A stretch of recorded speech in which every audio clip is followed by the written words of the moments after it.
My name's Fabian, and with me today is my best friend, Nubcub. Hi, Fabian. What's wrong, Nubcub? You seem upset. Well, people have been making fun of me for being different. Oh, I'm sorry to hear that, Nubcub. Is there anything I can do to make you feel better? Well, maybe you could read me a story, Fabian? That sounds like a good idea. And I have the perfect one. It's a personal favourite of mine, and I think you'll like it very much. It's called The Goose and the Sloth.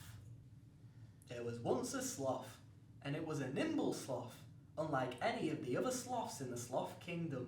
It was swift, it did a lot of cardio, and one Tuesday, around brunch time, the sloth was sitting up high in a sycamore tree in the jungle, just spinning its web.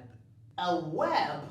But Fabian, sloths don't spin webs. They do in this story, Nubcub, spinning its big old sloth web and catching... What do sloths catch, Nubcub? Pineapples! That's right, Nubcub, pineapples. Catching all the pineapples in its big sloth web for supper, looking down at the jungle floor at all the lesser beings. That's you, Nubcub. Suddenly, out of all the fog and the steam, there came a galloping goose. And the goose clip-clopped up to the tree, barking at all the cats, and the goose yelled up at the sloth, "Look at you, sloth! It's not good to be fast at everything!" And with those words, the goose did tunnel away.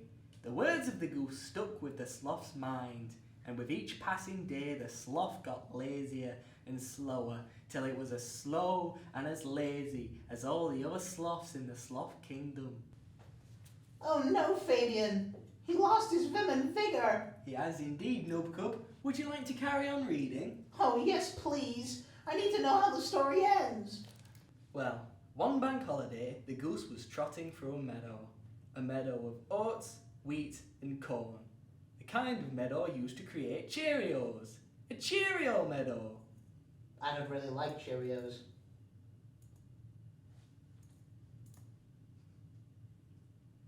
These nuts? The goose continued, bounding along on all fours and crowing gaily at the moon. "A cock-a-doodle-doo! A cock-a-doodle-doo to you!" When out of the bracken swept a crocodile, and he pinned the goose to the ground with his mighty talons, butting him with his horns. And the goose cried out in sonar. "Help me!" he cried. "Help me, for I am in peril!"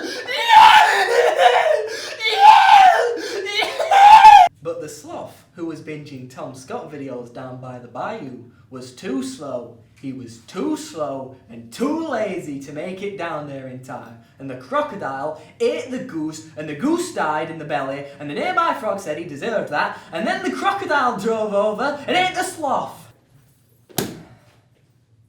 The end. What? What do you mean the end? What's the moral, Fabian? I don't know, Nubcub. What do you think the moral is? Bullying hurts everyone around you, including yourself? That's right, Nubcub. Nothing ever good comes out of bullying. They're only words, and you should never take them to heart. Wow, thanks, Fabian. I've never thought about it like that before. That makes me feel so much better. Of course, Nubcub. Anytime. That's why I'm here.